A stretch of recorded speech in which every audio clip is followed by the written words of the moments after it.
बार एक अमीर आदमी कहीं जा रहा होता है तो उसकी कार खराब हो जाती है। उसका कहीं पहुंचना बहुत जरूरी होता है।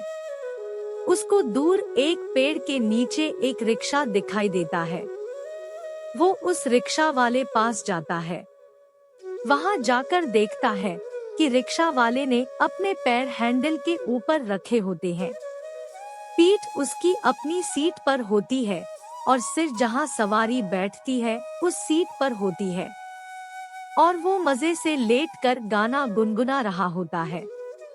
वो अमीर व्यक्ति रिक्शा वाले को ऐसे बैठे हुए देखकर बहुत हैरान होता है कि एक व्यक्ति ऐसे बेआराम जगह में कैसे रह सकता है, कैसे खुश रह टाइम सकता है, कैसे गुनगुना सकता है। वो उसको चलने के लिए बोलता है। रिक्शा वाला झट से उठता है और उसे 20 रुपए देने के लिए बोलता है। रास्ते में वो रिक्शा वाला वही गाना गुनगुनाते हुए मजे से रिक्शा खींचता है। वो अमीर व्यक्ति एक बार फिर हैरान होकर देखा कि एक व्यक्ति 20 रुपए लेकर इतना खुश कैसे हो सकता है, इतने मजे से कैसे गुनगुना सकता है। वो थोड़ा ईर्ष्यापूर्ण हो जाता है और रिक्शा वाले को समझने के लिए उसको अपने बंगले में रात को खाने के लिए बुला लेता है। रिक्शा वाला उसके बुलावे को स्वीकार कर देता है। वो अपने हर नौकर को बोल देता है कि इस रिक्शा वाले को सबसे अच्छे खाने की सुविधा दी जाए। अलग अलग तरह के खाने की सेवा हो जाती है। सूप्स, आइसक्रीम, गुलाब जामुन, सब्जियां, यानी हर चीज वहाँ मौजूद थी। वो रिक्शा वाला खाना शुरू कर देता है। कोई प्रतिक्रिया, कोई घबराहट बयान नहीं करता। बस वही गाना गुनगुनाते हुए मजे से वो खाना खाता है। सभी लोगों को ऐसे लगता है जैसे रिक्शा वाला ऐसा खाना पहली बार नहीं खा रहा है, पहले भी कई बार खा चुका है। वो अमीर आदमी एक बार फिर हैरान, एक बार फिर ईर्ष्यापूर्ण कि कोई आम आदमी इतने ज्यादा तरह के व्यंजन देख के भी कोई हैरानी वाली प्रतिक्रिया क्यों नहीं देता और कैसे गुनगुना रहा है जैसे रिक्शे में गुनगुना रहा था।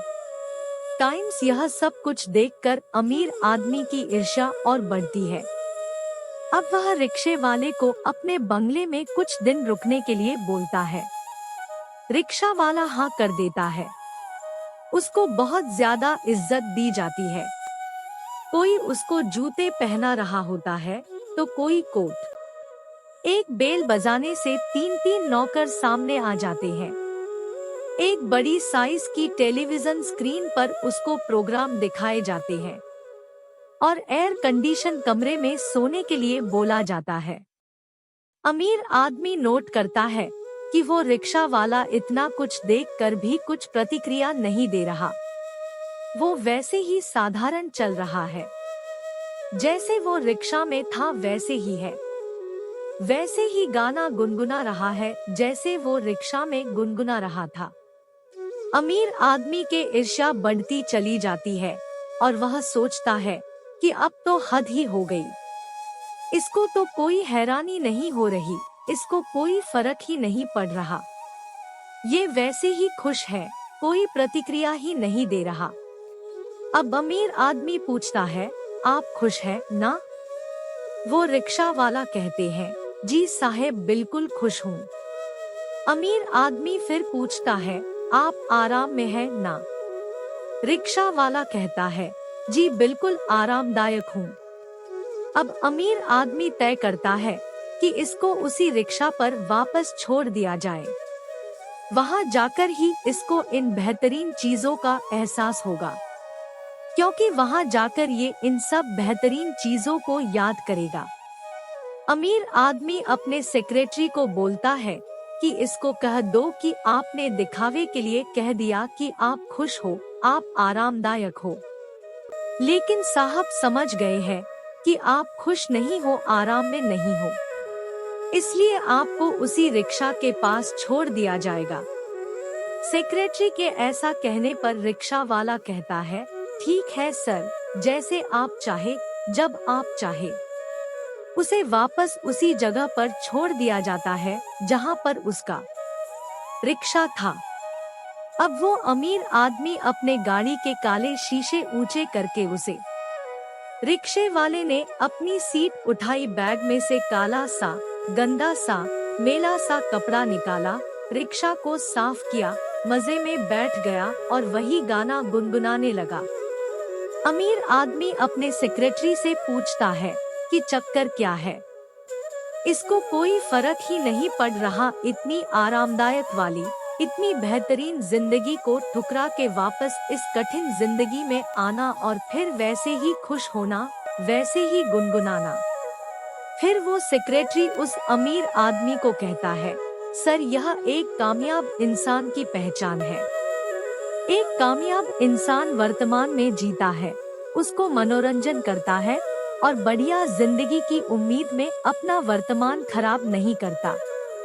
अगर उससे भी बढ़िया जिंदगी मिल गई तो उसे भी वेलकम करता है, उसको भी मनोरंजन एंजॉय करता है, उसे भी भोगता है और उस वर्तमान को भी खराब नहीं करता।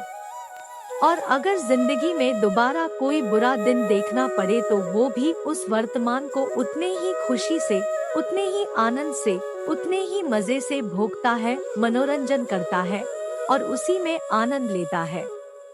बहनों और भाइयों, कामयाबी आपके खुशी में छुपी है और अच्छे दिनों की उम्मीद में अपने वर्तमान को खराब नहीं करें और न ही कम अच्छे दिनों में ज्यादा अच्छे दिनों को याद करके अपने वर्तमान को खराब करना है।